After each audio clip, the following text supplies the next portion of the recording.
정문전관, 밤사이 조용히 다가온 비구름, 그리고 저 멀리 서해를 건너 한반도를 향하는 태풍의 잔해. 숨막히는 폭염 속 하늘은 오늘 어떤 이야기를 들려줄까요?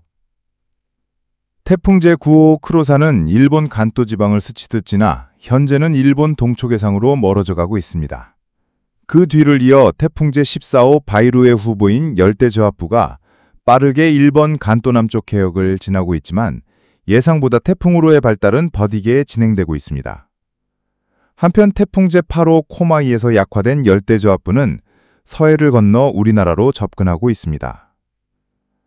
중국 내륙에 폭우를 퍼붓고 지나온 이 열대저압부는 이번엔 우리나라에 한 차례 강한 비를 쏟아부을 것으로 예상됩니다. 비록 태풍의 위상은 잃었지만 여전히 예보도를 그릴 만큼 구조는 살아있습니다. 기상청 특보 발효 현황을 보겠습니다. 8월 3일 일요일 오전 6시 기준입니다. 현재 전국 대부분 지역에는 폭염경보가 지속적으로 내려져 있으며 더위는 여전히 강하게 기승을 부리고 있습니다. 기상청에 따르면 올해 6월과 7월의 전국 평균 최고기온은 30.0도로 관측사상 역대 최고치를 기록했고 평균 기온 또한 24.9도로 1위를 차지했습니다. 우리는 지금 기록적인 무더위 속에서 한여름을 보내고 있습니다. 그 배경에는 짧은 장마와 적은 강수량이 있습니다. 그러나 이번 주는 2-3일 간격으로 비가 자주 내릴 것으로 전망되면서 더위가 다소 누그러질 가능성이 보이고 있습니다. 미군 합도 태풍경보센터 JTWC 발표입니다. 발표 시각은 한국 시간 8월 3일 일요일 오전 3시입니다. 태풍 제9호 크로사는 현재 열대폭풍 TS의 위력으로 일본 동쪽 해역을 따라 이동 중이고 그 남쪽으로 열대저압부 TD가 형성되어 곧 제14호 태풍 바이루가 될 것으로 보입니다. 이 바이루는 제9호와 유사한 경로를 따라 동북동진할 것으로 예측되고 있습니다. 한편 태평양 해상에서는 새로운 열대요란 95W가 발생해 JTWC가 추적을 시작했습니다. 현재 시각은 8월 3일 일요일 낮 12시입니다. 열대저압부로 약화된 태풍 제8호는 서해를 건너 한반도에 접근하고 있습니다. 북태평양 고기압의 벽에 가로막혀 접근하지 못하던 태풍이 마치 고기압의 후퇴로 기다렸다는 듯 한반도로 향하는 것입니다. 현재 제주도와 전남 해안에는 이미 비구름이 걸쳐 있습니다. 태풍 코마이는 지난 7월 23일 필리핀 루손섬 북동 해역에서 발생해 필리핀에 상륙하며 열대저압부로 약화되었지만 해수온이 높은 오키나와 해역에서 다시 태풍으로 재생성되었습니다. 태풍이 열대저압부로 약화된 뒤 다시 태풍으로 부활한 사례는 2018년 제28호 태풍 마니 이후 7년 만입니다.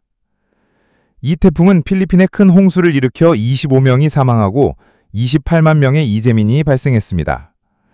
중국 상하이에서는 28만 명이 대피했고 심지어 북쪽의 베이징까지 폭우가 이어져 30명 이상의 사망 피해가 있었습니다. 이제 코마이의 잔해가 서해를 넘어 우리나라에 접근 중입니다.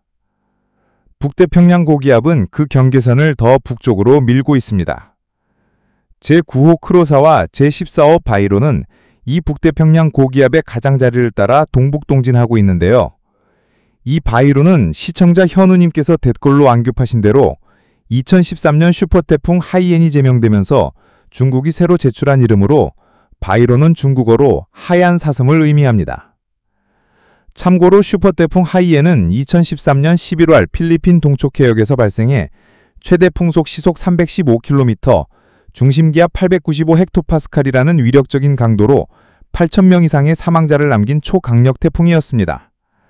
그 피해로 인해 태풍명이 제명되었고 대신 아채택된 것이 바로 바이루입니다. 현재 온대 저기압으로 변질된 태풍 제8호의 중심은 우리나라를 통과하고 있습니다. 비는 지난밤부터 새벽 사이 전국 곳곳에서 내렸습니다. 결국 태풍 코마이의 긴 여정은 우리나라에서 마무리되고 있습니다. 이번 주는 2-3일 간격의 징검다리 호우가 예상됩니다. 오늘과 내일 사이 비는 그 첫 번째 호우입니다. 2023년과 2024년은 지구 평균 기온이 관축 이래 최고를 기록한 해입니다. 이는 엘니뇨의 영향이 크게 작용한 결과입니다. 더운 여름 속에 간헐적인 비는 불쾌지수를 낮춰줄 단비가 될 수 있기를 기대해봅니다. 수요일 8월 6일 기상학적으로 매우 흥미로운 여름을 보내고 있습니다. 예년 같으면 이런 고온 현상은 엘니뇨에 의해 설명되곤 했지만 올해는 그렇지 않습니다. 올해는 뚜렷한 엘니뇨도 아니고 라니냐도 아닌 이른바 중립, 즉 평상 상태가 유지되고 있음에도 불구하고 고온 현상은 예외 없이 계속되고 있습니다. 북태평양 고기압이 평년보다 더 자주, 더 강하게 한반도 상공을 덮치고 있고 대기의 흐름이 느슨해져 체감 기온까지 끌어올리고 있는 형국입니다. 이러한 가운데 고온을 일시적으로나마 낮출 수 있는 가장 현실적인 수단은 바로 비입니다.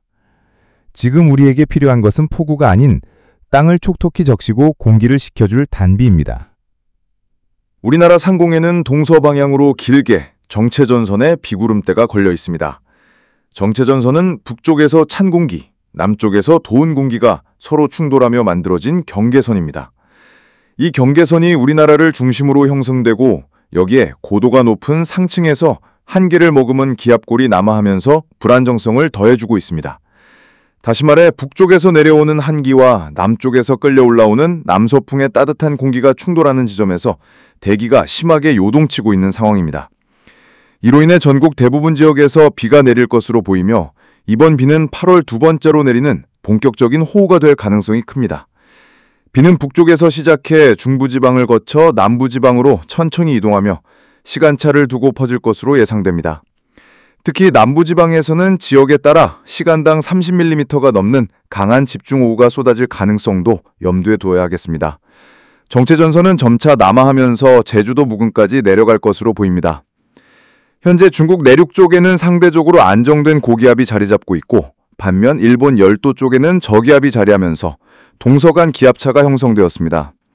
이로 인해 등압선이 동서가 아닌 남북 방향으로 수직에 가깝게 서게 되었고 바람은 이러한 등압선을 따라 북쪽에서 남쪽으로 흐르고 있습니다. 이른바 서구동조형 겨울철 기압 배치가 여름철에 일시적으로 나타나고 있는 셈입니다. 이로 인해 북풍이 불어오고 있습니다. 특히 비가 내린 직후에는 북풍의 영향이 더 강해져 기온이 뚜렷하게 떨어질 것으로 보입니다. 최근 계속됐던 폭염과 열대야 현상이 이번 비로는 한동안 수그러들 가능성이 있습니다. 또한 우리나라 상공을 꽉 채우고 있던 북태평양 고기압이 물러나면서 생긴 공간에 따뜻하고 습한 성질의 온대저기압이 빠르게 몰려오고 있습니다. 온대저기압은 주로 봄과 가을에 자주 발생하지만 여름철에도 고위도에서 한기가 강하게 내려오고 남쪽에서 습한 공기가 올라올 때면 얼마든지 발생할 수 있습니다. 오는 8월 10일 일요일에는 정체전선 위에 저기압이 올라타면서 우리나라 남부지방 쪽에 비를 뿌릴 가능성이 풍깁니다. 저기압은 그 자체로도 비를 유발하지만 주변의 기단을 자극하면서 한랭전선, 온난전선 등 복합적인 전선을 형성합니다. 이번 저기압도 그런 구조로 발달할 것으로 보이며 이 전선이 걸쳐있는 남부지방은 또 한 차례 비를 맞게 될 것으로 예상됩니다. 이 비가 내리면 이번 주에만 세 번째로 비가 내리는 제3차 호우가 됩니다. 일명 진검다리 호우가 이어지고 있는 셈인데요. 1차, 2차, 3차 비가 불규칙한 간격을 두고 내려오면서 우리나라 전역을 여러 번 훑고 지나가게 됩니다. 만약 이 비가 지나치게 강하지 않고 알맞은 강도로 이어진다면 장기화된 물 부족을 해소하고 메말랐던 저수지를 채워들 수 있는 매우 반가운 비가 될 것입니다. 또한 폭염 역시 이러한 비의 간헐적 출현으로 인해 다소 누그러질 가능성이 높습니다. 다만 이번 예보는 유럽 중기예보센터인 ECMWF의 시뮬레이션을 기반으로 하고 있습니다. 미국 GFS 모델이나 일본 JMA 모델 등 다른 수치 해석 결과들과는 약간씩 차이가 있으며 기상 상황은 항상 예측보다 빠르고 그리고 복잡하게 변할 수 있습니다. 그렇기에 실제 강수량, 강수구역, 타이밍에 있어서는 유동적인 해석이 필요하고 지속적인 관찰과 대비가 요구됩니다. 이번 주에 내릴 비가 지나치게 강해 인명이나 재산에 피해를 주는 수해로 이어지지 않기를 진심으로 바랍니다. 대지와 농작물의 생명을 불어넣고 고온으로 지친 사람들의 숨통을 트여줄 수 있는 귀한 단비가 되기를 간절히 기대합니다. 일상 속의 불편은 줄이고 자연이 주는 이 선물 같은 비를 잘 활용할 수 있기를 바랍니다. 이번 여름은 단순한 계절의 흐름이 아닌 기후변화의 실체를 피부로 느끼게 하는 시간입니다. 기록적인 폭염, 연이은 집중호우, 예측하기 어려운 저기압의 움직임, 이 모든 현상은 이제 더 이상 예외적인 일이 아니라 점차 일상이 되어가고 있습니다.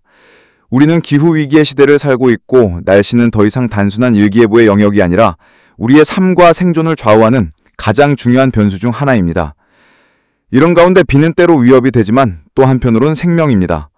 오랜 가뭄 끝에 찾아온 단비는 땅을 적시고 생명을 일으키고 사람들의 지친 마음까지도 위로해줍니다. 그래서 이번 주의 비도 더 이상 단지 강수량이 아니라 우리에게 주어진 귀한 기회로 받아들여야 할지도 모릅니다. 비가 그친 뒤에는 맑고 푸른 하늘이 드러나기를, 무더위 속에서도 바람 한 줄기, 구름 한 조각이 잠시나마 쉼이 되기를 바랍니다. 그리고 무엇보다 자연이 보내는 신호에 귀 기울이며 더 나은 일상과 미래를 준비하는 계기가 되기를 진심으로 소망합니다. 다시 말씀드리지만 이번 비는 일시적인 변화가 아니라 계절 전체의 흐름을 바꾸는 중요한 분기점이 될 수 있습니다. 기상청과 전문가들의 예보에 주의를 기울이고 각자의 자리에서 기후변화에 대비하는 지혜를 함께 모아야 할 때입니다.